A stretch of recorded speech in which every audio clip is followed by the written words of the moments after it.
Late last year, Japanese players reinvented the Pokémon wheel when they came up with a new competitive battling format based on one of the most simple games there is: rock, paper, scissors. Played using Hitmonchan, a Pokémon that's been better than ever in Generation 9, trainers run 3 moves: Upper Hand, Mach Punch, and Focus Punch. These moves weren't just randomly chosen by someone looking to create their own way of battling. They all interact with each other in very specific ways, allowing for a true emulation of rock, paper, scissors. Upper Hand is a new move introduced in Paldea that comes with 4 incredibly unique properties that have never been seen together on one move in Pokémon history. Upper Hand has +3 priority, tying it with Fake Out as the highest priority damaging move in all of Pokémon, with only moves like Protect and Helping Hand coming out faster.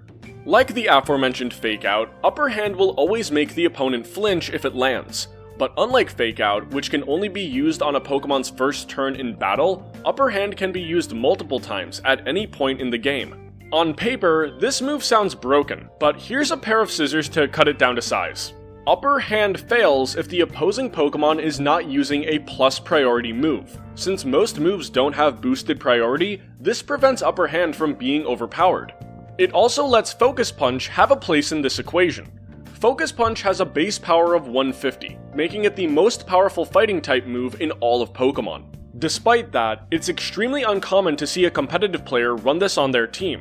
In any given format, it's very easy to tell which Pokemon might be running Focus Punch and which ones obviously aren't. The rare few Pokemon that do run Focus Punch have specific traits that let them work around its 2 massive drawbacks. You cannot use Focus Punch like you use a regular attack.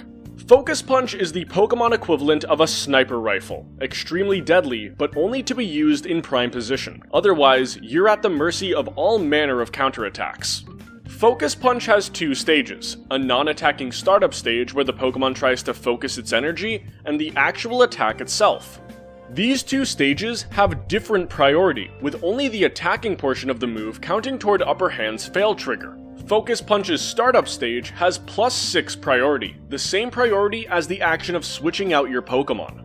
That makes it guaranteed to come out before any other move. The actual attack, however, has -3 priority, making it one of the slowest moves. These 2 factors combine to give your opponent as much time as possible to hit you with almost any move. If they land an attack on you, your focus is broken and your attack doesn't come out.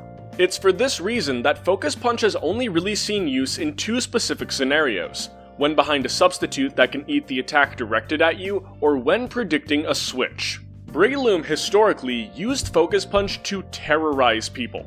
Go ask any Gen 4 singles player how it feels to go up against a Breloom packing Focus Punch, Substitute, and Spore. Good players can turn it into an almost instant win condition. But here, Focus Punch is an equal part of the puzzle, a role it's never had in competitive Pokemon before. Its attack stage's negative priority makes it so that Upper Hand fails when used against it. Here, Focus Punch beats Upper Hand, but it loses to the final move, Mach Punch. Finally, a move that's simple to explain. Mach Punch has +1 priority with no other gimmicks. This means that it loses to Upper Hand's +3 priority, but it beats the -3 priority of the attacking stage of Focus Punch. So, to lay it out in plain English, Mach Punch beats Focus Punch, Focus Punch beats Upper Hand, and Upper Hand beats Mach Punch. You'd think that such a basic set of rules would put new players on the same footing as good players, but you'd be wrong. Let me show you why with an old fighting game. Fighting games, like competitive Pokemon, have a reputation for being brutally complex.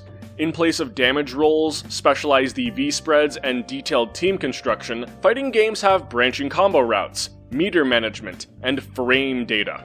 But what if there was a simple fighting game, one without combos, and where every character had the same frame data? You'd get Dive Kick, a 2-button fighting game from 2013 where the only options are Guard and Dive Kick. The game only has one way to attack. You can't get more simple than Dive Kick.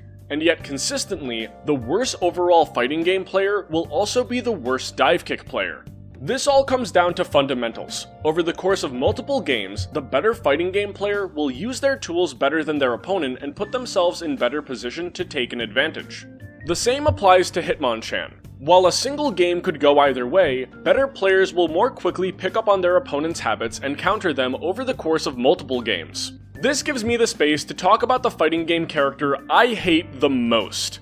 But before we do that, I will give you a Pokemon analogy because this is a Pokemon video. Take a bad competitive player, say someone who's never gotten into the 1300s on a Pokemon Showdown ladder, and let's give them a pretty good team for Gen 3 OU.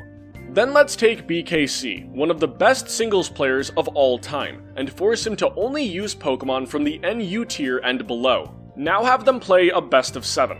Despite the massive power gap between the Pokemon on their teams, I would be shocked if BKC loses a single game, because the skill gap between players is so much wider.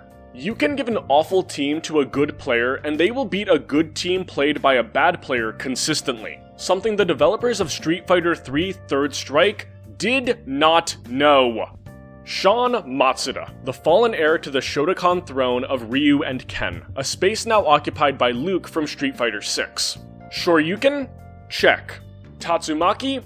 Check. And while Sean doesn't have a Hadouken outside of one of his super moves, he does have a rolling tackle that makes up for it. Across 3 Street Fighter 3 games, Sean is good in 2 of them.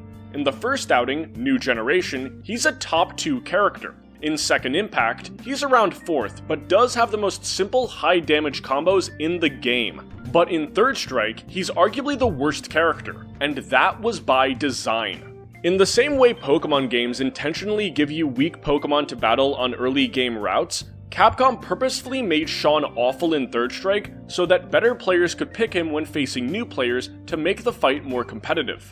What Capcom failed to realize, despite a lot of tournament evidence and just being able to test this amongst themselves, is that the character choice doesn't matter when the players are of such different skill levels. This poor judgment led to them ruining one of their coolest new characters, actively making the game worse. Third Strike would be a better game if Sean was a competent character. He didn't even have to be a top tier, just someone worth picking. Instead, all he's got are worse versions of moves from other characters, making him pointless. But that's only the case against players of equal skill. You could let me play as Gil, the overpowered band boss character of Street Fighter 3, against the best, albeit rare, Sean mains, and they would destroy me because I'm not good at Third Strike. Giving me all of the advantages in the world short of an instant win button will not make up the difference in skill no matter how much Capcom wanted to believe it could. Why is that though? What's the separator? A lot of this comes down to prediction, your ability to read your opponent, sometimes referred to as Yomi. This really comes into play later in a match, once you've had the chance to see how your opponent reacts to certain things. Once good players pick up on your tells, they can get you to play how they want you to play by knowing how to press your buttons.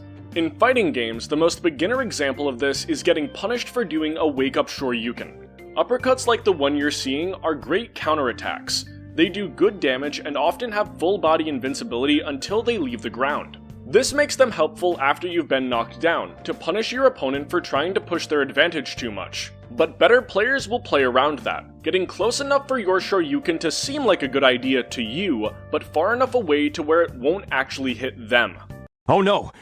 At that point, you're a piece of meat getting thrown to a lion. Depending on the game, this could cost you half your health bar, and all because a good player made a bad player think they were making a good move. In Pokemon, it's the double switch. You have a Pokemon that beats your opponent's Pokemon. Logic dictates that they don't want to stay in to take your hit and lose their Pokemon, so they'll obviously switch out to something that can take the hit well. Since you know that, you switch in a Pokemon that can beat their counter to your first Pokemon. And in both cases, top players can make things so much more complicated when playing against each other.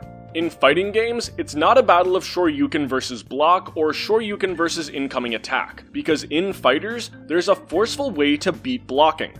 Throws. The downed player has the option to go for a throw on wake up if they think their opponent is going to block the Shoryuken, which gives way to a whole world of micro wars. That's how you get something like this, an unforced throw loop caused by one player making the wrong prediction over and over again.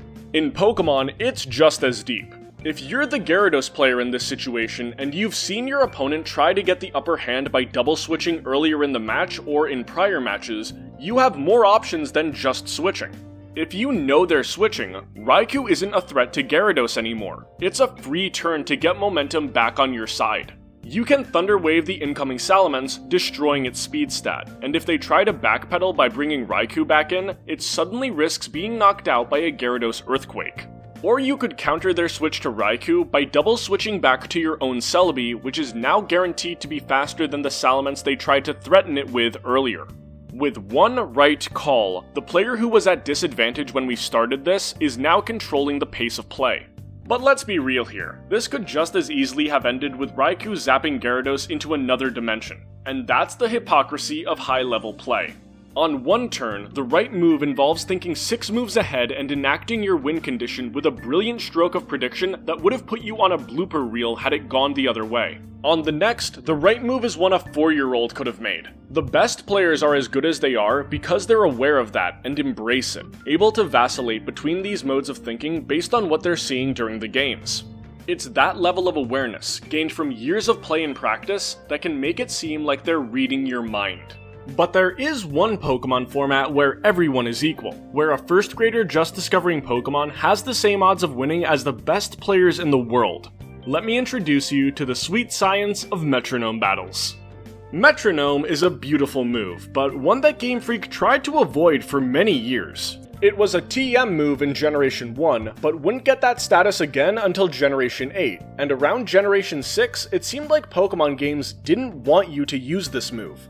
The only Pokemon that can learn it by level up are all either Generation 1 Pokemon or evolutionarily tied to a Generation 1 Pokemon, with only 5 other Pokemon being able to gain the move through breeding. On top of that, Emerald was the last game Metronome could be learned through move tutors. And yet, it's the coolest move in the game. It has the user going for a random move that can be almost anything. Of Pokemon's 934 moves as of Generation 9, Metronome can choose from about 800 of them. Metronome takes no skill to use, and that's why Metronome battles are hilarious. They take all the skill out of Pokemon battles. You hit the Metronome button, and then you have no control over what happens next. There's no rhyme or reason for why you get Thunderbolt and I get Celebrate. The purest form of Metronome battling is one-on-one, so players don't even have the option of switching out to avoid status effects and the like. It's just your Pokemon and their Pokemon with absolutely nothing in either of your control. Metronome battles are the ultimate side game. It's completely random, so no one's going to be any better at it than anyone else. While there's technically a winner and a loser, it's not because anyone played better or worse than their opponent. It's the perfect format to sit in a voice chat and laugh about. Metronome battles show the only way for a game to not be a meritocracy. If you don't want your game to have a skill gap, you have to make things completely random. Nothing can be in the player's control, not even the player's ability to react to the randomness. Is there a fighting game equivalent to Metronome battles? Not yet, but there could be. There is a fighting game character that heavily uses an RNG mechanic, Faust from Guilty Gear. One of Faust's most commonly used special moves is Item Throw, where Faust throws out a random item. The best Faust players succeed with this move because they know how to react to whichever item they get, but you could totally play an Item Throw only, completely stationary Faust mirror match and get the same no skill needed madness of Metronome battles. Why hasn't someone run this as a meme tournament yet? This is a great idea. Before we go, I'd like to thank artist Vinette for giving me the idea for this video. It ended up being really fun to make. The art you're seeing on screen now is from their upcoming fighting game Monotrigger, so if it looks interesting to you, their social media links will be in the description so you can check out more of their stuff. If you enjoyed this video, be sure to subscribe. I've got a bunch of other Pokemon and fighting game videos to keep you entertained. In the comments, tell me your favorite competitive game. Anyways, I've been Go, thank you for watching.